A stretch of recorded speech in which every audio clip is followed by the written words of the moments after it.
Massive drainage projects converted millions of acres of wetlands into productive farmland suitable for traditional livestock operations.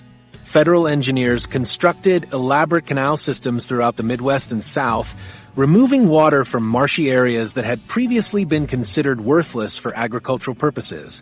These drainage programs opened vast new territories for cattle ranching and crop production, dramatically expanding America's agricultural capacity without requiring hippo importation or other experimental approaches. The development of railroad refrigeration cars in 1878 revolutionized meat distribution in ways that made geographic expansion of conventional livestock operations economically viable. Refrigerated transport allowed ranchers to establish operations in previously remote areas while still accessing urban markets efficiently. Cattle could be raised on cheaper land far from cities, then shipped as fresh meat rather than live animals requiring expensive local feeding and processing facilities. This transportation innovation eliminated the geographic constraints that had created artificial meat shortages in eastern cities, making exotic alternatives like hippo ranching unnecessary for addressing regional supply. Problems: scientific breeding programs transformed traditional livestock into more efficient protein producers through systematic genetic improvement rather than species substitution. Agricultural colleges developed selective breeding techniques that increased average cattle weight while reducing the time required to reach market size. These improvements meant that existing ranches could produce significantly more meat using the same acreage and infrastructure investments. Properly bred cattle could yield 30% more protein per animal than previous generations, effectively multiplying national meat production capacity without requiring additional land or exotic species introduction. After 1915, mechanized feeding operations emerged as farmers discovered that grain-fed cattle reached market weight much faster than pasture-raised animals. Corn production expanded rapidly as farmers realized they could generate more protein by feeding grain to livestock rather than selling it for human consumption. This system concentrated cattle in smaller areas where they could be managed more efficiently while freeing up grazing land for additional animals or crop production. The development of mechanized feed processing and distribution made intensive operations economically competitive with traditional ranching methods across much of the agricultural Midwest. USDA strategies focused on maximizing production from existing agricultural systems rather than introducing untested exotic species.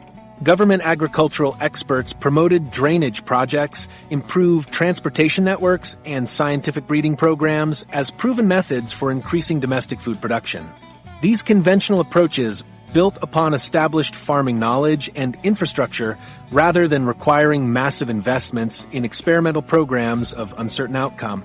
Federal agricultural policy emphasized incremental improvements that farmers could adopt gradually while maintaining their traditional operations. The environmental costs of industrial agriculture created pollution problems that rivaled any damage that hippo ranching might have caused to Louisiana's wetlands. Concentrated animal feeding operations generated massive quantities of waste that contaminated groundwater and surface streams with nitrogen and phosphorus runoff. Chemical fertilizers and pesticides contaminated water supplies across vast agricultural regions, affecting ecosystems hundreds of miles from their original application sites. The consolidation of livestock production into large industrial operations eliminated the natural nutrient cycling that had sustained traditional farming communities for generations. Louisiana's water hyacinth problem persisted despite the failure of hippo ranching proposals, continuing to cost the state millions of dollars annually for mechanical and chemical control efforts. Modern management techniques have proven only marginally more effective than the failed solutions attempted during the early 20th century. Herbicide applications provide temporary relief, but require constant reapplication as the invasive plants regrow from root systems that survive chemical treatments.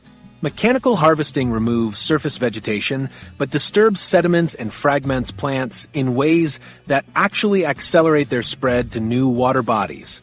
The technological innovations that ultimately solved America's meat shortage succeeded because they worked within existing agricultural systems rather than attempting to introduce completely foreign elements.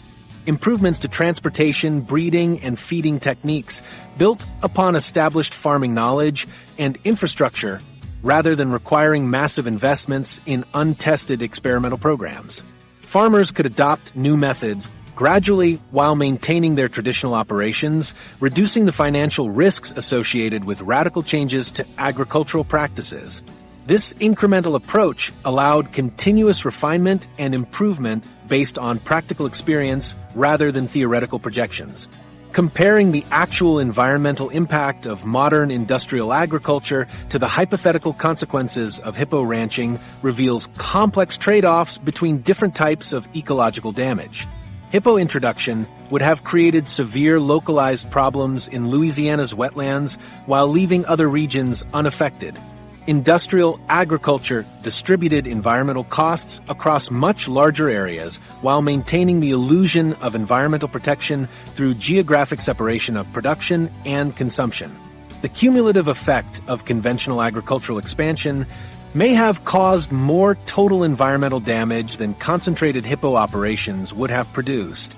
The choice between conventional agricultural expansion and radical innovation like hippo ranching reflected broader American attitudes about risk, tradition, and environmental stewardship.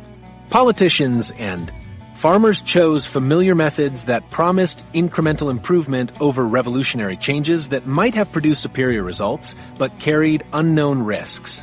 This conservative approach succeeded in solving immediate problems while creating different challenges that future generations would be forced to address.